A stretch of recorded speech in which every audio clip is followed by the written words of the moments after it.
이제까지는 상승을 잘 보여줬기 때문에 수익을 내는데 어려움이 없었지만 지금 시장에서는 상승이나 하락에 대해서 좀 자신있게 말하기는 어려운 상황입니다. 왜 그런지 제가 근거들을 정리했으니 하나씩 함께 살펴보도록 하죠. 일단 첫 번째는 제가 자주 사용하는 이 지지 저항에 대한 이야기입니다. 지금 저항선을 제가 설정을 해놨는데 저항선이 여기 기준으로 설정이 되어 있어요. 여기는 어떤 가격이냐면 이 직전에서 가장 최고점의 가격이다. 그래서 이 직전 최고점 가격까지 지금 도달을 한 상태입니다. 그래서 지금 이 부분에서 머물고 있는데 이 저항선이 왜 중요하냐면 일단 상승이라는 것은 고점을 넘겨야 상승 파동이라고 이야기를 하는데 지금 이 자리를 만약에 넘지 못한다면 하락의 가능성을 확인해야 되는 자리이기도 하기 때문이죠. 그럼 어떻게 넘었나 못 넘었나 이런 부분들을 어떤 기준으로 판단을 할 수 있냐, 이 캔들의 마감으로 판단을 하거든요. 근데 지금 보시면 이 고점에 대한 선에 대해서 지금 꼬리를 만들면서 상승은 한 적 있지만 다시 하락을 보여주는 그런 움직임이 나와서 아직은 돌파를 했다고 볼 수가 없는 상태죠. 좀 더 확대를 해서 본다면 이런 모습이 나오고 있습니다. 그래서 이 구간을 캔들이 이런 식으로 돌파를 하는 모습이 나와야 이거는 드디어 상승 추세가 다시 시작되는구나 이렇게 판단을 할 수 있습니다. 그래서 지금 이 지지 저항 관점에서 봤을 때는 아직 돌파를 못했기 때문에 하락 가능성을 볼 수 있는 그런 분석이 되겠습니다.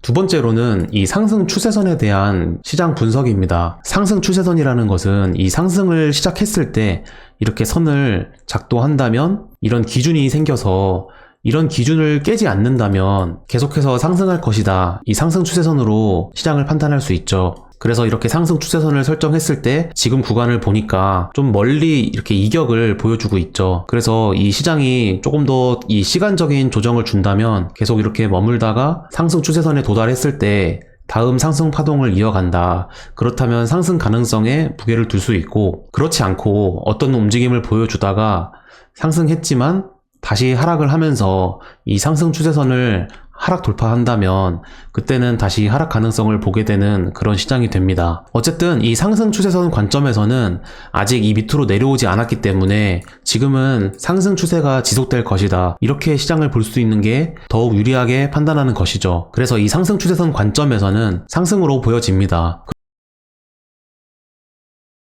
그렇다면 아까 말씀드린 거에 따르면 이 저항으로 봤을 때는 지금은 돌파를 하지 못했기 때문에 하락 가능성에 대해서 본다고 말씀드렸고, 지금 상승 추세선 관점에서는 아직 이 하락 추세선을 하락 돌파하지 않았기 때문에 상승 관점으로 보는 게 유리하다 이렇게 말씀드려서 사실 지금 상황은 50대 50으로 지금 시장에서 머물고 있다 이렇게 볼 수 있습니다. 그래서 저 같은 경우는 지금 시장에서는 더 이상 거래를 하지 않고 쉬고 있는 중이고, 아마 이 상승 추세선에 대한 기준으로 다음 추세가 나오려면 대략 7월 정도는 돼야 그 다음 추세를 볼 수 있을 것 같습니다. 그래서 이 7월에 대해서도 한번 여러분들이 확인을 하시고 이 추세에서 어떻게 벗어나는지를 확인하신다면 그러면 그 다음 추세에 대해서 예측하는데 굉장히 많이 도움이 되실 겁니다.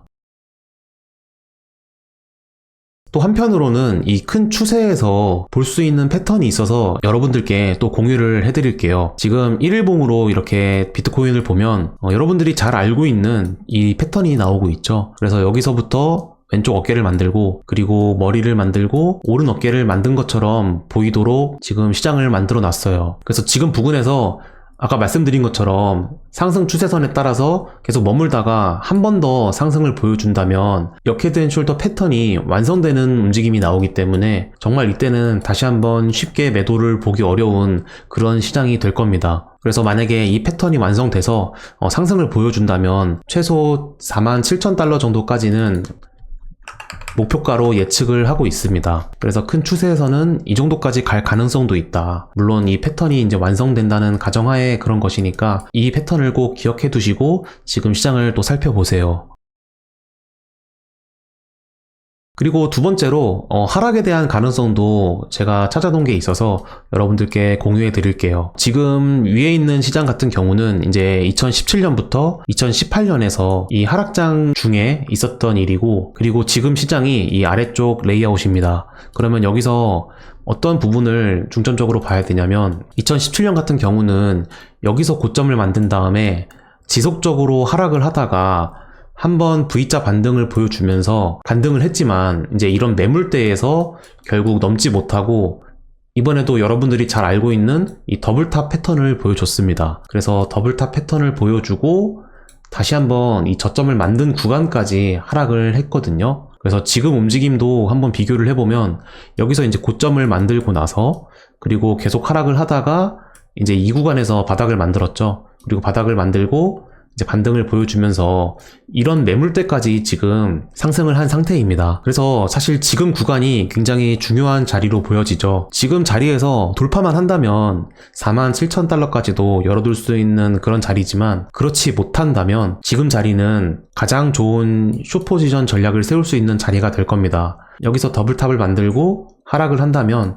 일단 최소 2만 달러까지는 예측을 해야 되는 상황이고 그리고 이런 비교하고 있는 움직임에 따르면 최대 16,000달러까지도 다시 한번 도달할 가능성이 있다 이렇게 볼 수 있는 거죠. 사실 지금 상황은 상승 가능성에 대해서 무게는 두고 있지만 이 무게를 두고 있다는 거는 어떤 느낌이나 이런 것들이 더해진 게 아니라 단순히 지금 그려져 있는 이 캔들만 봤을 때를 말하는 겁니다. 어쨌든 상승 추세선을 깨지 않은 상태이기 때문에 지금은 상승 추세로 보고 있는 게 맞지만 이게 시간이 지나도 계속 지나도 상승을 이어가지 못한다면 어쨌든 다시 하락을 할 가능성이 높아지거든요. 저 같은 경우는 조금 더 시장을 보다가 지금 우리가 이 시나리오에 대해서 확인을 했으니 거기에 가장 맞는 시나리오가 나온다면 그때 매도를 보든지 다시 상승을 보든지 이런 움직임을 판단할 계획입니다.